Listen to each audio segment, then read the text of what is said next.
All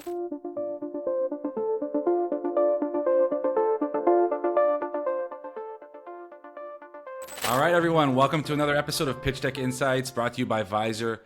I'm your host, Litan, Yahav, and today we have a special guest, Hicham Hajhamou. Welcome to the show. Thank you. Thanks for having me, Litan. And obviously with Mike Arndorfer. And again, I'm going to give an intro about Hicham, but across us, we also have a bunch of LP investments. And again, our objective here is to walk you through pitch decks that GPs submitted and gave us their consent to this public review. And our only objective here is to help you all become better passive investors so we can all choose the best deals to invest in. Now, before diving into this deck, I do want to give a brief intro because it's important for us all to have the context and why we feel that we can do this analysis of these decks. Mike is the founder of A2 Passive Coaching. That's where he helps LPs and GPs be better operators and investors. And Hicham, he's a global macro investor. And he's also the founder of Wealth Flow Partners, where he helps LPs and GPs with their financial structures. So that background gives us the credibility necessary in order for us to be a source of helping us all be better investors going through these decks. Anything you guys want to add before we dive into it? Nope. All right, let's do this. So we have a great deck today that we're going to dive into. And I don't think we've ever done this asset class before. It was submitted by Evoke Capital. They do mobile home parks. That's, I think, all they do, correct? Yeah, that's all they do. All right, cool. So let's dive into it. Obviously, they have the disclaimer like every deck does at the beginning. And sort of a really brief, but pretty good summary of the fund they're raising, correct? Anything you want to start with here, Mike? Yeah, there's actually a lot of information here. So one of the key things that jumped out at me, which you need to catch with this, is under the philosophy, build an infinite cash flow machine. So these guys are saying that they are going to return your capital back as quick as possible. Later in the deck, we're going to see they think that'll be year 5, with the remaining equity cash flow into perpetuity. So unlike most decks we look at that are a 3, 5, 7, 10-year hold, this one, at least the plan is to hold these ongoing. So that's a little different. We've talked about waterfalls before, American versus European. This is a European waterfall. So all of the cash flows headed to LPs before you get your money back and you get your pref. And so that's one of those things that you just need to look at and be aware of. Sometimes the splits start right away with some of the cash flow going to the GPs to start with. Target size fund lets you know what the size it is and how big, their approximate number of lots that they're going to purchase, and then some of the information on cash flow and that kind of thing. One thing that I think I would say here is you see typically in IRR, we have an actual calculation because there's going to be a sale. This is an estimated IRR. So the only thing I would say off of this page that I would want to follow up with a question to them is, how did you sort of synthetically calculate this IRR? I'm assuming that it's going to be when they do the cash out refinance at year 5, but you want to figure that out because the sooner you do an IRR, the higher it can be versus later, kind of thing. Yeah, I think I would also highlight, 8 to 10% average year cash on cash. You try to understand also if there's like a pref or no pref, if this is just just an estimate or. Well, they say pref. There's a 7% pref on the right side. Yes, on the right side. Yeah, that's right. These infinite return strategies, I love them personally from like my personal strategy of investing. You don't find them enough. I would say, and this is like we know what we're going to dive into because we've read the whole deck, but it doesn't say anywhere that this is like a mobile home park strategy. True. Yeah, you haven't seen that yet. And I just from a deck structure perspective, I'd say you want to put that in the forefront of what you're doing. If you're raising a mobile home park fund, you want to say that. I think. Second thing is, and we'll dive into this, but it's really hard when you're doing these infinite returns to talk about, prefs, cash on cash, IRRs, because like you mentioned, it's really hard to calculate them because you don't really know what that means. Like, for example, the refi will be some point in the future. What happens after that refi in terms of splits? Like, how does the cash flow go from there? If only part of the cash flow is returned and not all of it, how does that structure work? And these are, I wouldn't expect them to appear in a deck, but these are questions that I always like to ask GPs.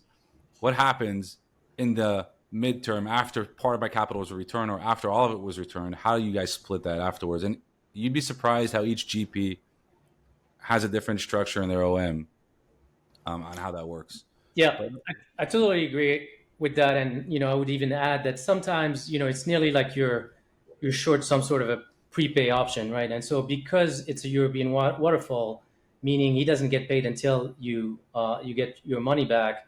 In a way, it incentivizes to kind of sometimes kind of over raise, then pay back faster. So then he pays the coupons on less capital than you originally invested, and it biases things a little bit. We can go into details a little bit. All right, let's continue because this is still right high level summary. This is just like we see this in decks, sample projections of 100K invested. Yeah.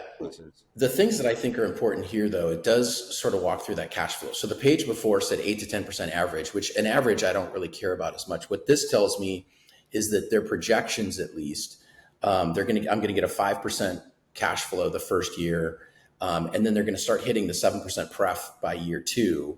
So I'm at 7.5 in the second year, then 8 in the third year, 9 in the 10 year, or in the fourth year, 10 in the fifth year. And then in that fifth year is also when they're expecting the refinance.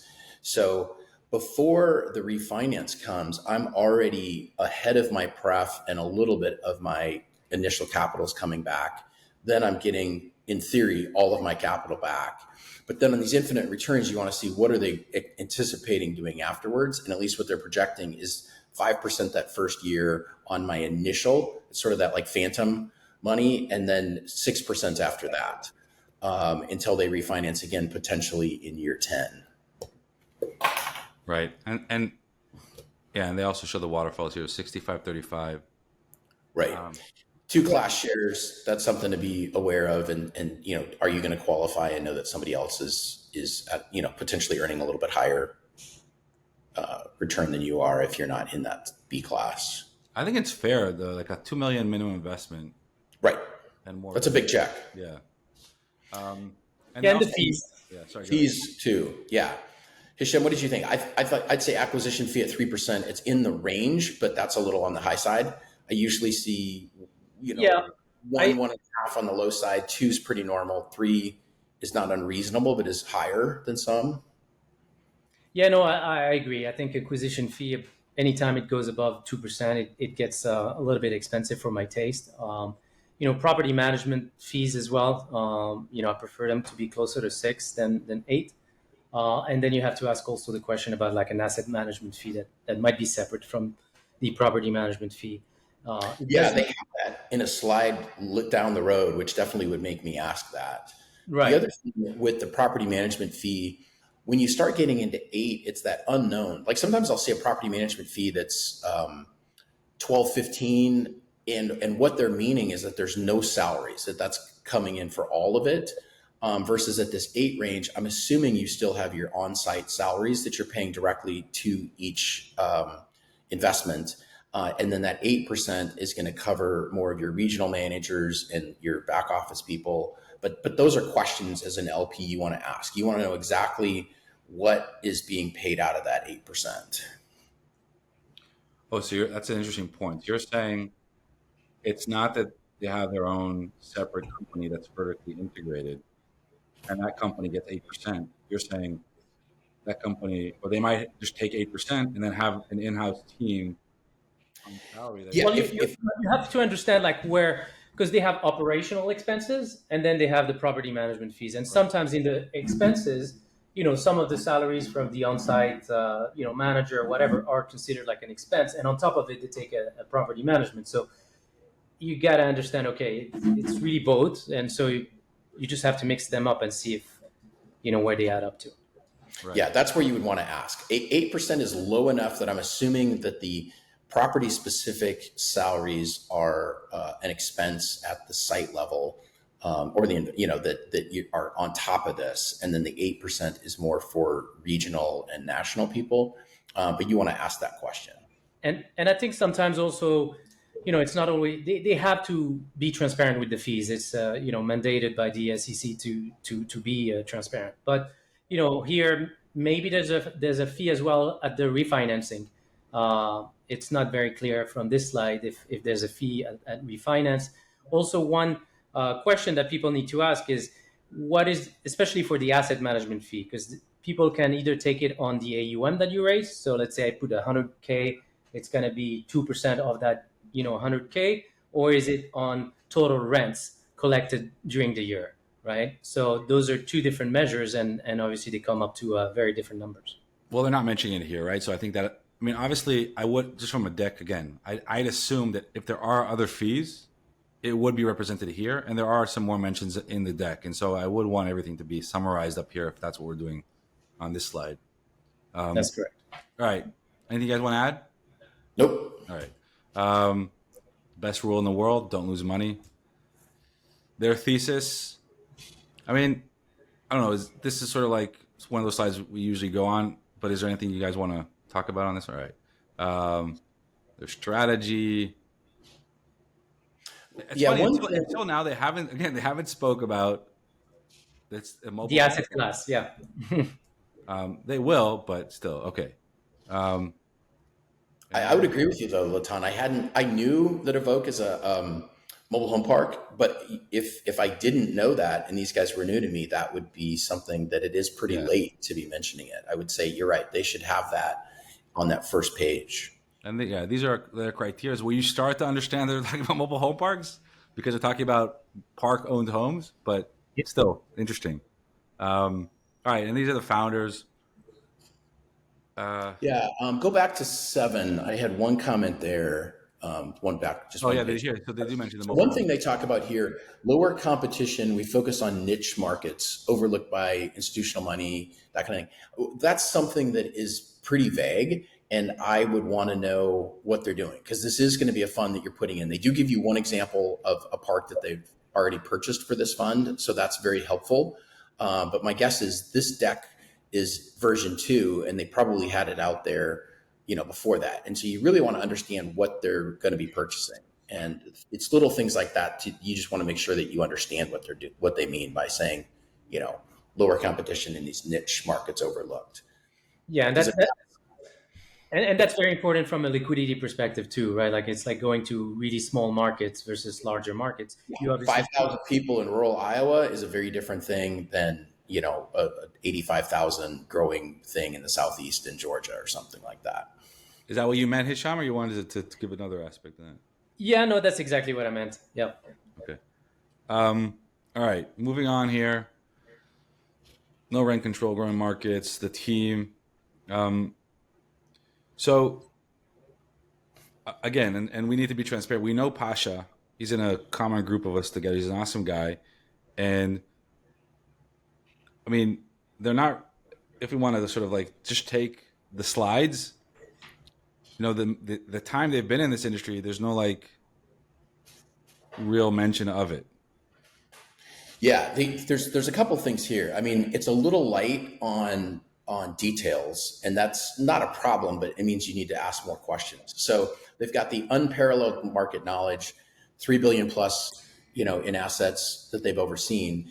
You want to understand who did it, what the market was it mobile home parks? Was it something else? What their involvement was, that kind of thing, to see if that's inflated or not, because those types of numbers are easy to inflate. Maybe it's all legit and good experience. Maybe it's not.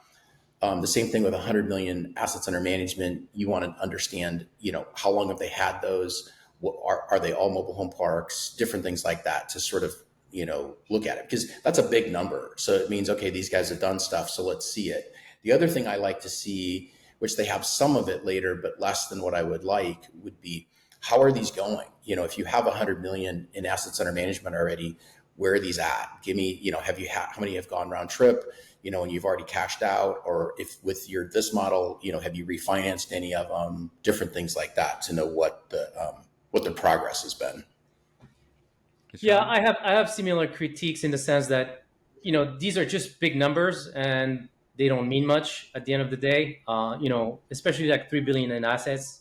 Was that them doing it like, as as owners, as already operators, or is it more like in a W-2 that they had before, and they supervised some businesses that added up to that number, and then just knowing their background from here, like we have no idea like what is everyone's background. Obviously, we know their role, but that doesn't tell us much about. Right. Yeah. The other thing with just- founders just at this one- point, just one- it just looks one- as though they're like- probably. just one thing before diving into the founders, just on the number standpoint, the AUM. I do want to emphasize they've acquired over 100 million in AUM. That doesn't mean they currently manage 100 million in AUM. It means that's what it. And like you said, to your point, they have maybe exited some of it. But on the size of it, it's so subjective if this is a lot or not a lot. I'd actually argue it doesn't sound like that much AUM, and also because they've been doing this, and we know that they've been doing this for like not decades as an organization, but I still think what they've managed to generate in a short time would be something that I'd emphasize here, because they have an amazing track record. They've done deals in a very short amount of time, which I think is something that they should have emphasized here that they didn't, because we know them. So anyway, that's the way I look at it. Anything you guys want to add to this slide? Yeah, no, I agree. I mean, we have some information that it's fund 2, right? So it's not fund 5, 6, 7, 8, or 9, right? It's just second fund. How old is the first fund? How much was in the first fund? Is this 100 AUM including the start of this second fund? There's still a lot of questions to be answered. Yeah. Sorry, Mike, go ahead. Yeah. I was just going to say, it appears as though with the titles these guys have and things like that this is their full-time job. But that's another thing that I want to know. Are the people running this deal, are they dedicated to this, and this is what they're doing? And again, I would assume that, but that's not something to not, you want to ask that to make sure. Are these people focused on it? What's the rest of the team look like?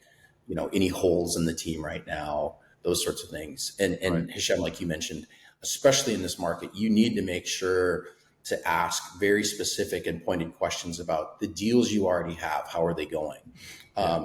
It's not so much in mobile home parks. There's not too many people that I'm seeing in trouble that way, but especially in multifamily and things like that, there's a lot of people that are struggling with current stuff. And that maybe the new deal is a good deal, but if you're busy trying to rescue what you did wrong a year or two ago, or that can take your eye off the ball for really executing on the new plan.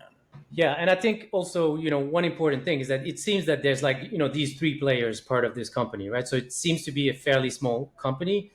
Sometimes you see in decks like where you meet a little more of the team. So those are, because the jockey is important, right? So Pasha is a key man. So, the smaller the team, the more important you have a, key man risk in a way when you invest. And so you want to try to understand also it's the jockey, but it's also the team that he's running and the support that team has, right? So in terms of communication, in terms of finances, in terms of operations, all those are fairly important questions, especially in, it seems that, in some of the investment they will be a little bit split geographically and from a, and that matters, right? Because you have to be in a lot of different places at the same time. Right. So, All right, let's move on here. We're only at slide 9. The advantage, probably nothing here, guys, right? Move on. Right. All right. All right, now they're diving into why this is an asset class that they're diving into. Anything you guys want to talk about specifically about the market of mobile home parks before we move on from this?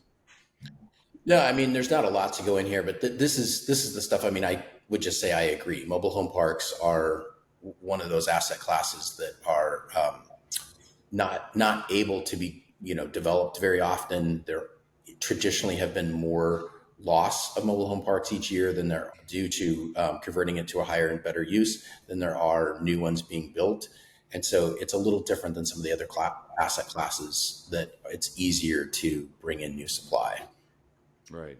Yeah, and mobile home parks are one of my favorite asset class, for similar reason in the sense that, there's just a lack of supply and towns and counties are not keen on having, kind of horizontal building. They want high rises, even for affordable housing, because you can fit more people by square foot versus a mobile home park. So that's always going to have the wind in your tail, which is really helpful. And then, they're good cash flowing businesses because people tend not to be transient. If someone lives in a mobile home park, they tend to stay for a long time. They keep cash flowing. The rents are affordable in a way, and so they have no reason to really move.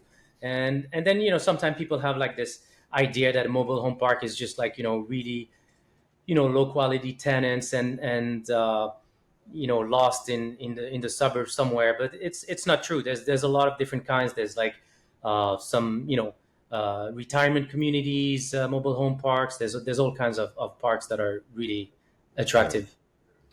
It's also really part of this strategy that a lot of people are trying to do, being more impactful in their investments, and this tends to align with those types of strategies. All right.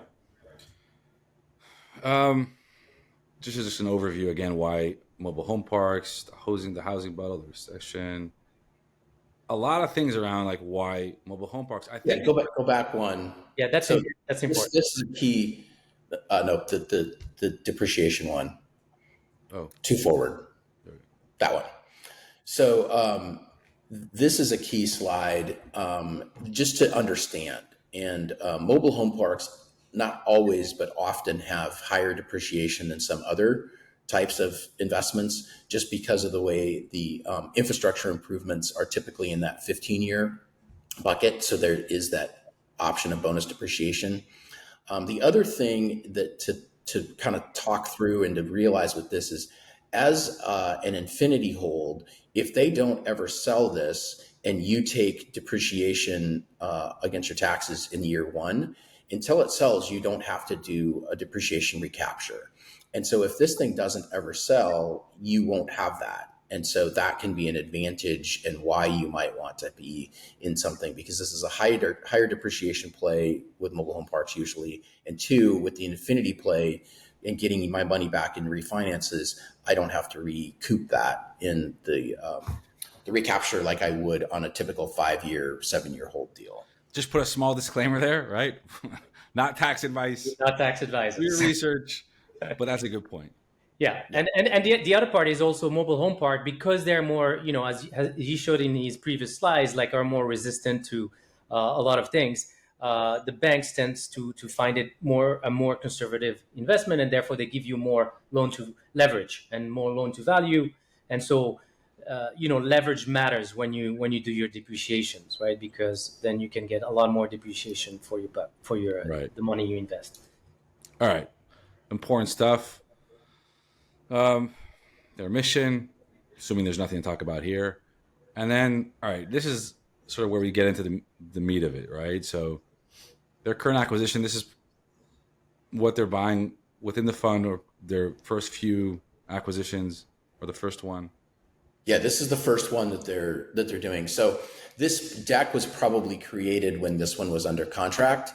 It closed May 3rd, when you would want to make sure that they really did close on this. But this gives you that insight into what types of things they're putting into the fund that way. Yeah, and this is kind of the meat, and the asset management fee, as we see now, we understand it's part of the 8% property management fee. So that's a clarification. And then the other thing with these numbers, there's minimums, like key ratios that you may want to look at, right? Like, so operating expenses is one.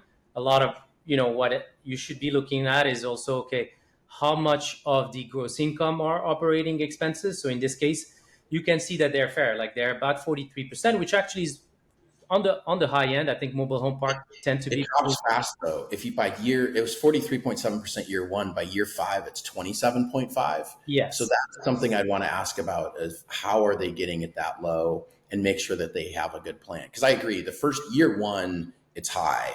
But by year 5 and 10, it's lower than normal. The other thing I like to see is a year 0 or a T12, something that tells you what it is from the previous people, to make sure, how much are they increasing it. Without that, we don't know if they're anticipating is it a 3% rent growth the first year, or is it something that they're expecting 20%? So that's something, since it's not provided, I'm sure they have it. And I would, as a LP, before I invested, I would make sure and get that and make sure that all that made sense to me. Is it the income only from rental, or they also have income from other methods? Because they're not really noting that here.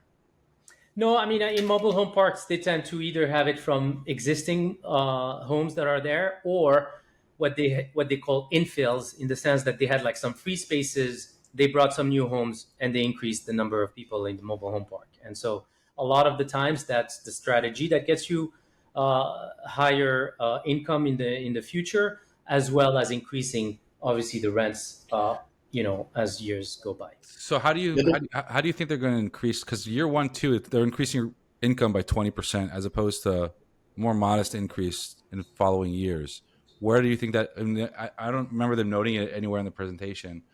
Yeah, I think that's important to ask the question about where are the rents, right? Because we have a sense per geography. Again, you got to go into the geography, and then you got to go into, is it a first, tertiary, secondary, tertiary market? They all have different rents, but then you'll have a sense. Some of the tertiary markets are more like in the $400 rent. Then they keep increasing all the way to like $1,600 in metropolitan like Florida area. So between these, you'll get a sense of like, okay, I think those are at fair market. But if you're at $400, it's pretty easy to move someone to $500, and it's a big increase for them, but it's not. And so you increase the revenue pretty significantly by doing that, and you probably can do that increase because of what happened to inflation and whatnot. So it's really important to ask the question about the value add that they're going to have. Is it infilling? Is it just increasing rent? Is it maybe having the renters like pay for the utility that they were not paying before, waters, and electricity and all kinds, and those numbers are important. And then once you have that, the operations, the gross income, important to look at the debt, right? And then at your net cash flow. And I think, same thing, like when I see a DSCR, which is, debt service coverage ratio, which is basically taking your net income and dividing it by the debt service. So how much can you pay your full debt? And usually you need to have a ratio that is more than 1.25. And in this case, you can see it's at 1.45 year 1. So that's fairly good. And then it actually gets even better. So that should give you some comfort that they have a little bit of meat on the bone, and they'll be able to cover the debt, expenses, and more. And that should be good, because sometimes when you're too close to 1.25, and then you're not sure about their assumption, right? Like when someone gives you a pro forma, I can make a pro forma say anything, and so I want to really dig into, okay, where am I getting that increase in rent? Where am I getting those numbers that get me to those ratios? And right. Interesting point. Yeah. A couple other things with this. So like if you look at the debt service line, you've got the first 2 years at 813, and then it jumps up in 3, 4, and 5. So I would assume that means they've got a 5-year loan with the first 2 years of interest only, but you'd want to ask that.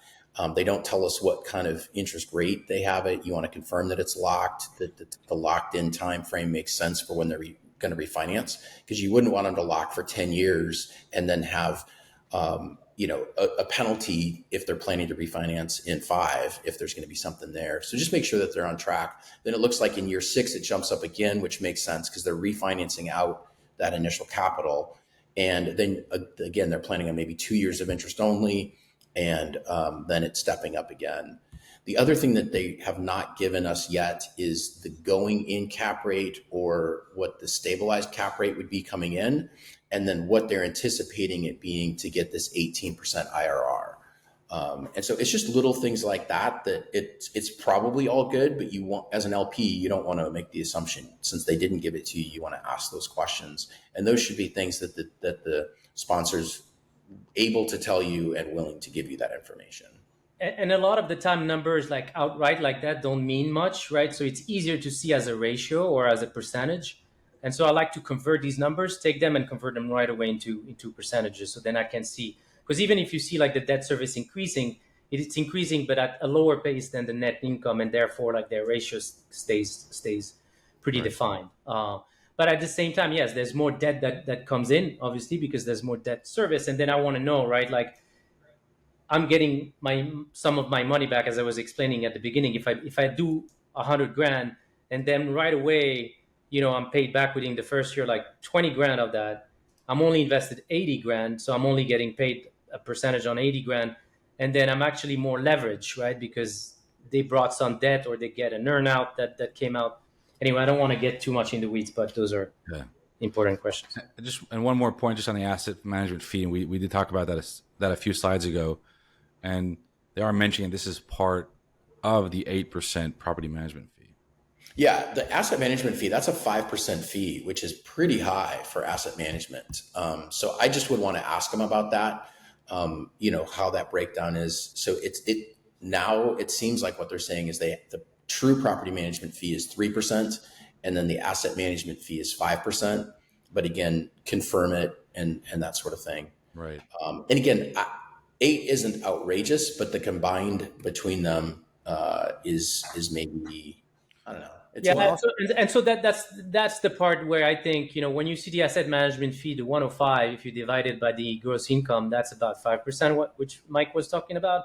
So that tells me that, it's really not on the gross income, it's on the AUM, right? So if they raise, I don't know, X amount of million, it's going to be 2%, I would imagine, of that AUM, and not on the gross income, which on AUM obviously is higher.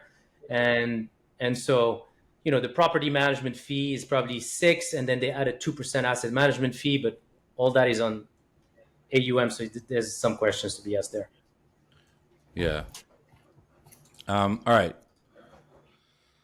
Anything else on this slide? We can move on. All right. So the overview of the property, we should dive into it, unless there's something you guys want to talk about in this slide. No, I mean, there's a couple of slides more that tell about Rome, Georgia, and the property. And in general, I would say this is a nice first asset to come in with. I mean, I don't know if this is indicative of everything they're going to put in this fund, but Rome is one of those places I never heard of it, but yet when you start looking into it, it does look like it's growing. It does look like there's diverse jobs, and there are jobs moving there. This is a really nice asset size. It's very different to have 100, 200, or like this is even almost a 300, lot park versus if their first asset was, 20, and, just things like that. So I would confirm that this is indicative of the types of things they're looking for, but at least as a first asset in the fund, I think it looks decent. Yeah. And as you can see, like the median income is 46, which is not huge, but it's good for like those affordable housing, so Right. they're probably going to have a good population who might look for their asset. One thing important, if you want to go back 2 slides, just on mobile home park, because that's very important. It's right here. So you can see that we don't get a lot of information. Do we know if it's like city water and city sewers? We know that they're built back, so that's good, but we don't know if it's city water or city sewers. And those are, for mobile home parks, those are 2 key questions, because if it's city water and city sewers, the city is in charge, and so if something goes wrong, they come in and they fix it. If it's owned by the park, then you're responsible, and these things can be really expensive to change old sewers around your park, or do major work. Those are tens of thousands of dollars. And so if you're investing in a park and something like that happens, then obviously whatever the pro forma said, you're going to have all that money that gets out funneled for fixing things instead of coming back to you. And so that's why we prefer to buy mobile home parks that are city and water. And it seems like this whole home park is 100% occupied by renters, correct? 87, yeah. No, 87 occupancy, but it's all rents. Like no one. Did they tell that? Because that is one of the key things to know. Are they park-owned homes or are they tenant-owned homes, and what the plan is? I didn't see it. Yeah. The way they frame it here, it sounds like the lot it costs $500 a month to rent a lot, and they're at 87% occupancy rate. So I'd assume there's no there's like no owned properties here, correct? That's an assumption, but yeah, you need You to have ask to the ask. You need question. to ask. Yeah. I would guess that's right, but you would want to. The other thing here, just to mention, so they have 207,000 for the average home price All right.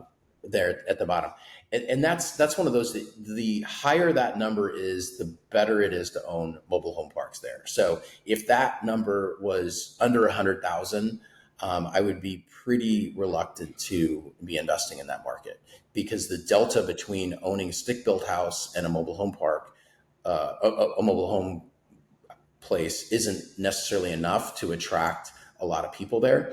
But if that's 200,000 is a decent delta, if you start getting 4, 5, 600,000, that's where you get, a ton of pressure on rents over the long haul. And I would be more willing to accept a lower cash flow and that sort of thing up front, because there would be this long-term pressure on those rates going up. Right. Yeah, no, I can agree more. And same thing, you can do the same exercise with the rent, right? Like a $500 rent versus you look at like where is a 2-bedroom multifamily in the area. It's probably closer to 9 to 1,200, and so that gives me a nice gap, and that's also another way to look at it. Interesting. All right, let's move on here. Their strategy, and this is where they get that high level method of increasing their NOI, right? Now their track record. We should touch on this for a sec. Hicham, do you have anything you want to talk about? You think it'd be interesting to start with from a historical track record? No, I mean, a couple of things that jump at me is more like, it's good. I see that they have a decent portfolio. They've done a couple of transactions, so they have a couple of hours under their belt, which is good. But I also see that they started in 21, right? We're in 24. It's like just about 3 years. So that's not a long time for an operator. And then you can start digging into size. So big size, small size. It seems that they have an average that is decent. I mean, their biggest park is 200, and this one is a 300, right? So already there's more management coming in with a 300 park, and this is their biggest park that they're buying, right? And so Purchase price and lot size. yeah. And so, yeah, I mean, just, I don't want to go into too many of the numbers, but. Yeah, I think what Hicham, you said, makes a lot of sense with that acquisition date. When I start seeing 21 as the earliest, that makes me want to dig in a lot more to their backgrounds and what were the three of you doing before this time frame, because they may have decades of experience prior to this, and that's fine. Or if they were all doing tech or something like that, and then decided they wanted to jump into MHP in 21, that makes me a little more concerned that they don't have as much focus that way. I'd also just ask the question, it looks like in the beginning, the apartments, they were doing apartments all the way through August of 22. Are they planning to do any more of that? Do they have another fund that's doing apartment buildings, or are they just focused on MHP now? Just to know that way. The other thing that I would have liked to have seen is a little bit more on sort of like, have any of these done a cash out refinance? Where are they at in their plan, that kind of thing. And maybe they haven't. Maybe they just sold 2 of them. But it's a good thing. But the NOI increase is pretty substantial, and that's the part that you're doing from the operations. So that's a good sign. But there's a few more questions I'd ask from this performance. And the recent year NOI increase, like the past few deals, like from let's say May 22. That's a very short period of time where they managed to increase the NOI substantially. Right. Yeah, that should be a good sign that they're doing something right. They're buying, value, and they're really unlocking a lot of value fairly fast. But they don't go into sort of those 2 dispositions that they did. It'd be really interesting to see the actual finances of those deals. Also short holds, right? Now with the why did you sell them? Yeah. I mean, you made money, but your plan is infinity. Is this something you just got too good of offer to pass up, or was it something you didn't like it as well as you thought? So both of them, they made some money, but I'd want to know the why of getting rid of it, because again, you're getting in with a plan that is to hold forever. And so that not every park is going to be held forever. but you want to understand from the operators what comes along to make you want to do it, either because you're getting rid of it or you get an offer you can't refuse. Yeah. Also, we've seen really nice representations of historical performance where they choose a few select deals and give that, a slide or two about those deals, what the assumptions are going into the door, what they look like ongoing, going out, just sort of for us to get a sense of not just high level track record, which in such a short period of time, you can't really learn much from it, but give us sort of like more granular across a few of these deals so we can dive into the weeds and understand more, right? Hicham, anything you want to add or move on? I think we're sort of towards the end of this. Yeah, no, I mean, you know what? I like to ask the question also, like, it's great. Like, everybody wants to show off their great sales and stuff. But I also, most of the time, want to hear, okay, what things didn't go right and how did you fix them and how did you behave at that time and Right. understand how they go under pressure and when things don't go their way. Yep. Okay. And then it's just like summary slides. Yeah. I mean, I like to have FAQs at the end. I haven't seen that almost at all. All right. Anything you guys want to sum up or add? Sort of in the FAQs, there was a couple of things under. I think there was one that was duration, which one of the things that they don't talk about is you need to know how to get out. I mean, they're telling you don't invest in this if you want your money back in 5 years, but at the same time, you need to know how they're going to calculate it, how you can get your money back. What are the things? And I've done several deals like this that are infinity plays, and some of them have very prescribed timeframes. One, it's an 8 year, year 8, you have like a window to get out. And then every 3 years after that, another one, it's every 5 years, there's a window that you can ask to get out. But I've in another one like this, where it's open-ended and you don't know. And so you really have to dig in and know how they're going to value things, how you can go about getting your money back if you need to, if something comes up, both for you and for other people in the fund, because you want to make sure that you're going to get treated fair on a valuation process if you need your money out. But you also want to make sure that if you're the one that's in, that it's fair for the people that are staying behind on that. So that's something that I would ask some more questions about. Another thing I'm missing overall here, and we've spoke about this in a lot of other decks we've done, is like give us a pro forma of what you expect for a typical deal you run from a budget, expense income standpoint. We don't see that here. And so I think that's missing. I guess you can infer it a little bit from like some of the earlier slide where they show the increase and then some of the pro forma that they put in there. But like you have to do some math yourself. It's not as straightforward. Yeah. Well, they're not really. I mean, where? You mean this one over here? No, I think it was page 3 or. Oh, you're talking about the high level. Right. No, but usually what we like to see is like, I want show me the actual, like, what's the plan, or how all right, you're raising a 25 million fund. How many properties are you planning to buy? Well, they have that 600 to 1,000 pads. No, that's pads. That's maybe all right, but okay, I guess. But you're buying. Yeah. So what they did is instead of saying they think that they're gonna, do that. And again, it's just a guess. But what that means, though, is that 300 pads that they've already put into the fund is a big portion, and so that's good and bad. I mean, if you like that asset, that means that anywhere from half to a third of the fund is going to be that one asset. But that also means that it's going to be a very dominant player in it, and so you better really think that that's a good one. Because if you're like, oh, this one isn't quite what I want, then I'd say probably pass on it, because that's going to be a big part. Versus you're like, yeah, I love this. This is great. Then it's like, okay, that's going to be anywhere from a third to half of your fund. Well, there's that, and there's also geography-wise, right?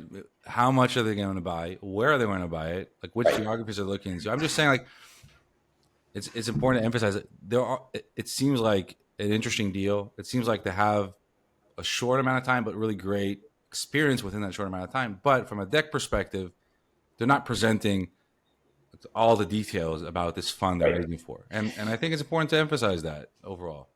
Another piece that they could have put in that current portfolio is where they're located. And I don't see that mentioned anywhere, but that would be helpful if you knew what markets, because again, that would tell you where they're looking. So you would know sort of concentration risk, which can be good or bad.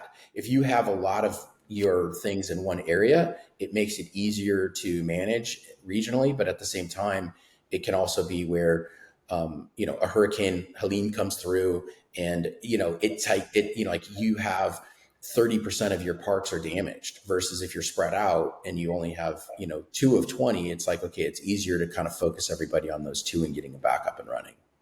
Right. The other thing that was in the Q&A that is just mentioned is that they use the word tranche as far as buying, which with these big funds, there's no right or wrong way to do it. You just want to know and understand. Some people are going to gather all the money right away. When you give them the paperwork, they're going to take the money and it gets in line.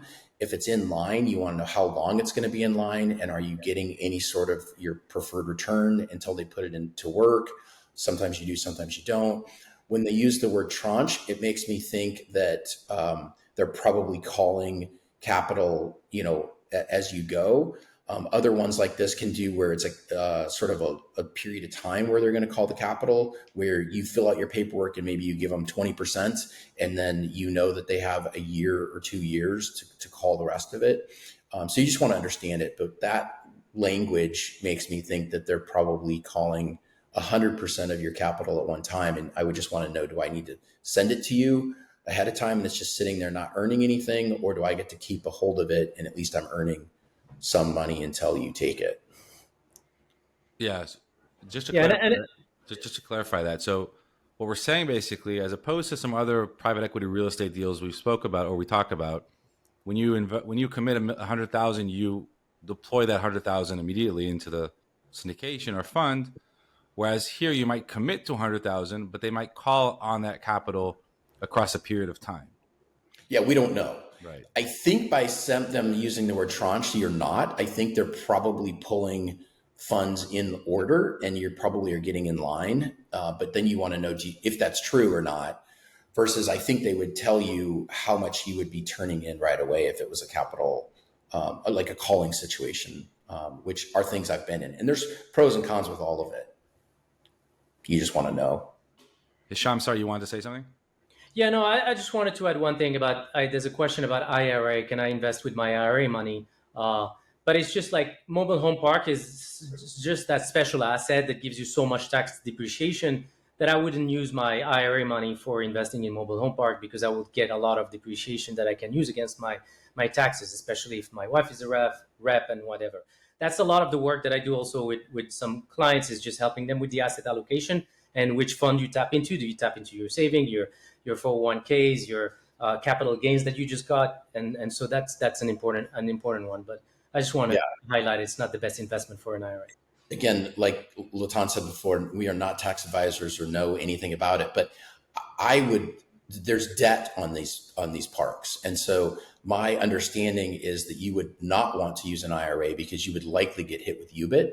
And so I would say, even though you could invest with an IRA, my initial thought would be this would be a very bad thing to invest your IRA into. One, like Hicham said, you're giving up that depreciation, which was one of the beautiful things of investing in mobile home parks. And two, you are potentially going to be hit with UDFI or UBIT because of the interest. Not debt, because of the debt that they are taking on to buy these.